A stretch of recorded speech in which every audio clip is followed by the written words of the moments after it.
চলতে গেলে আমাদেরকে অনেক সময় অনেক কথাই কিন্তু শুনতে হবে।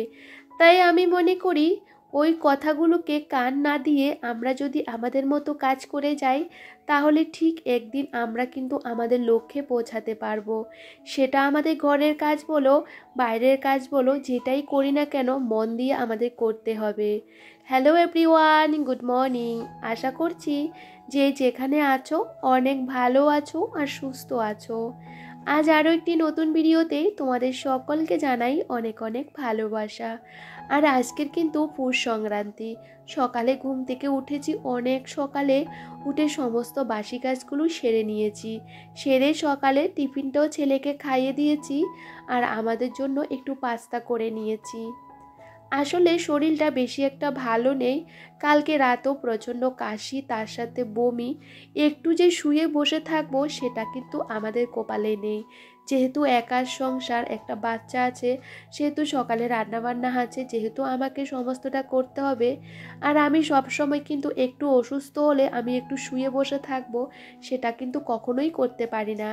আমি মনে করি একটু শরীর খারাপ হলে শুয়ে বসে থাকলে দেখবে শরীরের গা হাতে ব্যথা বেদনা আরও অনেকটা পরিমাণে বেড়ে চলে যায়।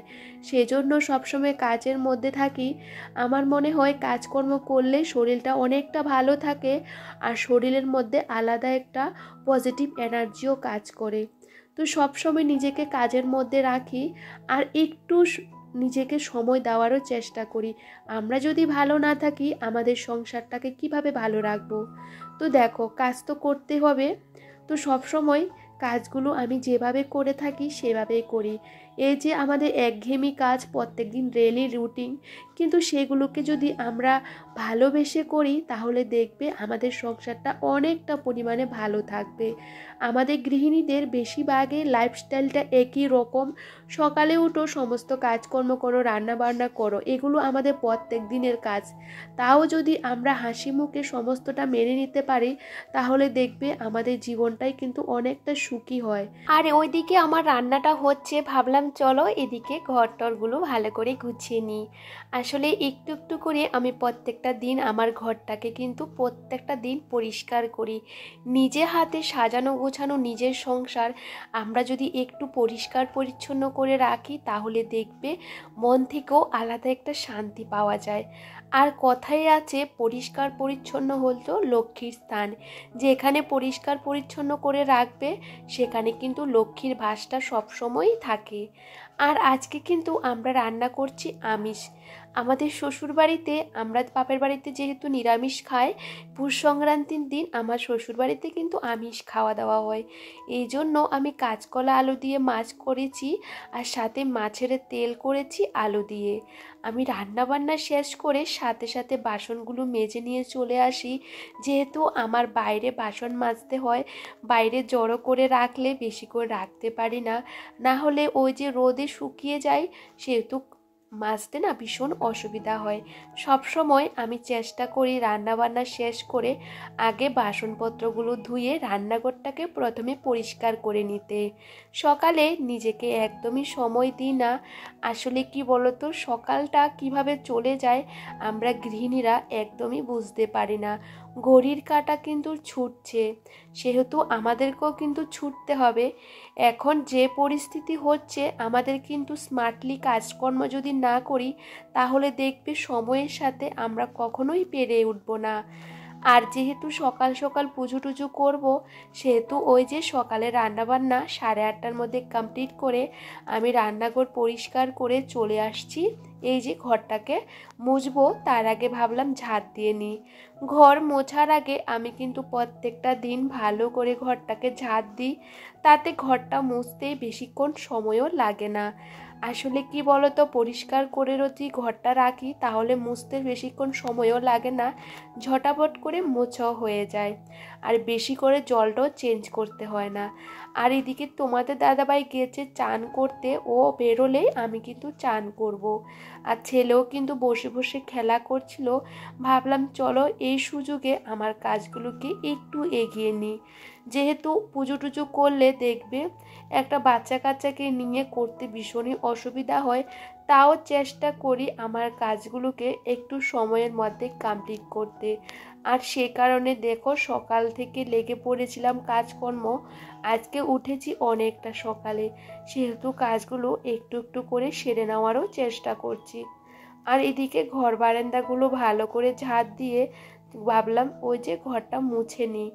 আর এখন এই যে ঘরটা মুছে নিয়েছিলাম। আর আজকে জানো তো বন্ধুরা, ভিডিও করতে করতে আমার স্ট্যান্ডটা হাওয়াতে পড়ে গিয়ে পুরোটা ভেঙে গেছে। আমি যে কি করে ভিডিও করব আমি নিজেও বুঝতে পারছি না। তোমাদের দাদাভাই চান করে এসেছে, তো ওকে বলেছি একটু ক্যামেরাটা ধরে দাও, তাহলে এই যে একটু ভিডিও করতে পারবো। তো যাই হোক, তোমাদের দাদাভাই তো একটু পরে বেরিয়ে যাবে, কি যে কি করব আমি বুঝতে পারছিলাম না।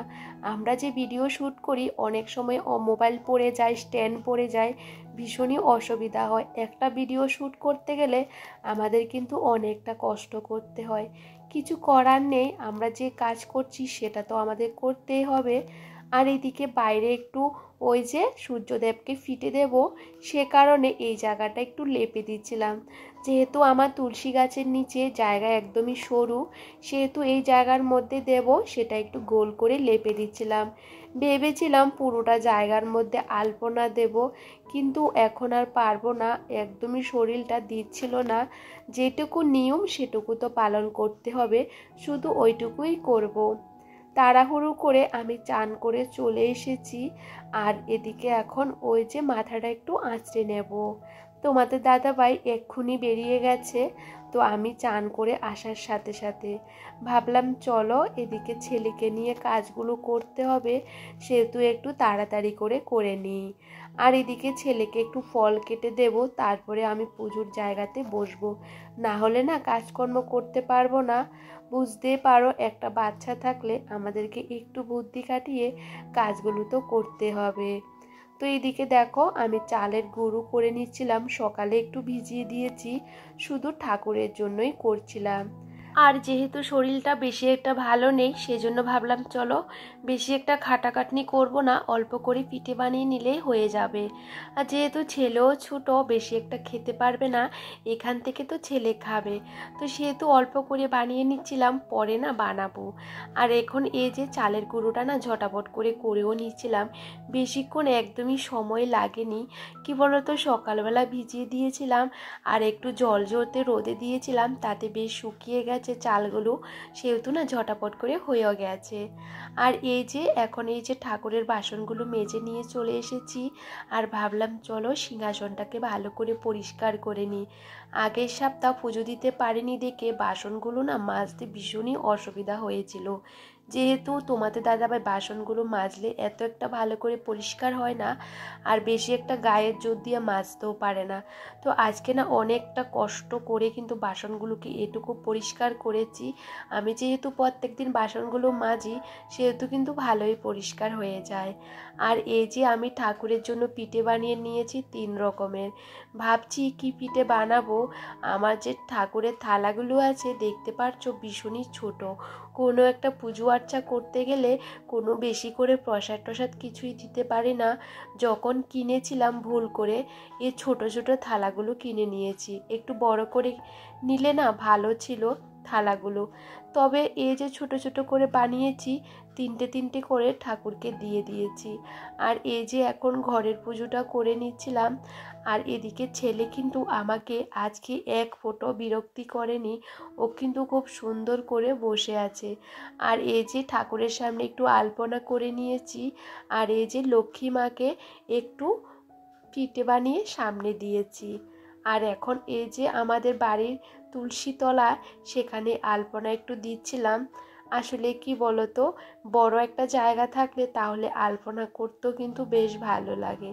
তবে যাই হোক, আমার বাড়িতে যেটুকু জায়গা আছে আমি কিন্তু মোটামুটি সব কিছুই করতে পারি। আর এই যে আমার তুলসী তলা দেখতে কিন্তু এখন বেশ ভালো লাগছে। আর বাইরে যে উঠোনটা আছে সেটার মধ্যেও কিন্তু এরকম করে দিয়ে দিচ্ছিলাম। আর একটু ধান দুব্বো সামনে দেব। আমার ছেলেও কিন্তু ভীষণ খুশি, যেহেতু আমি এগুলো বাইরে দিচ্ছিলাম, ও কিন্তু দেখছিল, ও বলছিল ও দেবে। তো দেখো এখন ও কিন্তু একটা ফুল এনে দিচ্ছিল। হাসি দাও, হাসি,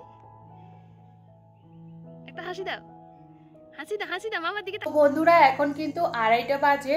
আমি স্কুলে গেছিলাম ছেলেকে নিয়ে, ওই স্কুলে ওদেরকে আজকে তেল খাইয়েছিল আর কি, সেহেতু আমার প্রায় ওখানে 40-45 মিনিট লেগে গেছে স্কুল থেকে আসতে আসতে।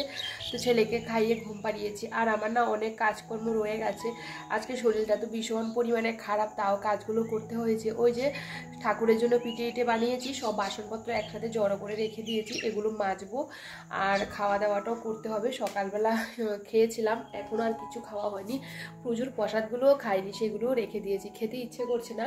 আর এদিকে আমার বিছানা টিছানাগুলো সমস্তটাকে ভালো করে গুছিয়ে নিয়েছি, ঘরটাকে ভালো করে গুছিয়ে নিয়েছি, যেহেতু ছেলে দুষ্টামি করে বুঝতেই পারো অনেকবার কাজগুলো করতে হয়। তো এখন ওই যে বাসনপত্রগুলো মাজবো, তারপরে খাওয়া দাওয়াগুলো করবো। আর এদিকে বাইরের ওয়েদারটা না ভীষণ খারাপ আর প্রচুর ঠান্ডা লাগছে। তবে চলো বন্ধুরা, ব্লগটা দেখতে থাকো, আশা করি ব্লগটা তোমাদের ভীষণ ভালো লাগবে। সমস্ত কাজগুলো সেরে এখন বসেছি খেতে। আসলে কি বলতো, শীতের ছোটবেলা তো কাজ করে দৌড়ে পারি না। আজকে যেহেতু ছেলেকে নিয়ে স্কুলে গেছিলাম, ওই যে অনেক লোকজন ছিল, সেহেতু না আসতে দেরি হয়ে গেছিলো, সেহেতু ছেলেকে ঘুম পাড়িয়েছি 2টোর সময়। আর আমার খাওয়া দাওয়া করে ওই যে সন্ধ্যার যে ঘরটরগুলো ঝাঁট দেওয়ার, সেগুলো ঝাঁট দিয়ে ভাবলাম চলো বাইরের জামা কাপড়গুলো নিয়ে ঢুকিয়ে রাখি। যে জামাগুলো শুকিয়ে গেছে সেগুলো গুছিয়ে রাখবো, আর যেগুলো ভিজে সেগুলো বারান্দার মধ্যে ছড়িয়ে দিয়েছি।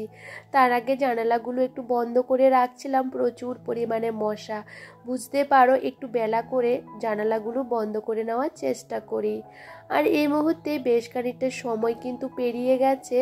সকালে যে চিতল পিঠেগুলো বানিয়েছিলাম, এই যে দুটো না দুধের মধ্যে ভিজিয়ে রেখেছি, ভাবলাম এভাবে একটু ভিজিয়ে খাবো, তাহলে খেতেও বেশ ভালো লাগবে।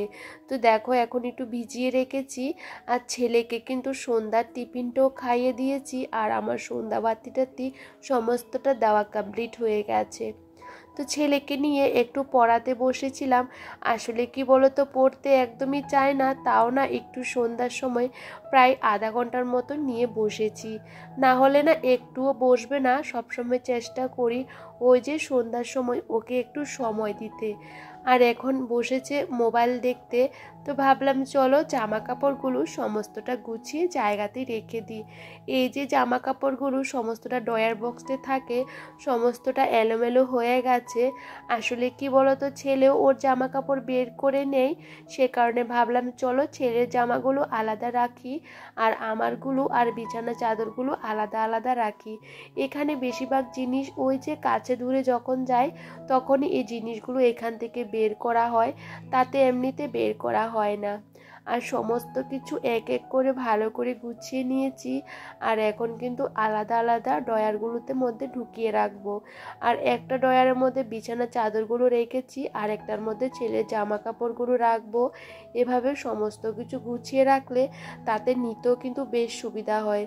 তবে জানো তো, আজকে ব্লগটা আর বেশি একটা বড় করব না, আজকে ব্লগটা এখানে শেষ করছি। যদি কোনো অংশে ভালো লেগে থাকে প্লিজ কমেন্ট করে জানাতে ভুলো না। নেক্সট ব্লগে দেখা হচ্ছে, ততক্ষণ তোমরা সকলে খুব ভালো থেকো আর সুস্থ থেকো আর সাবধানে থেকো। সবাইকে টাটা, বাই বাই।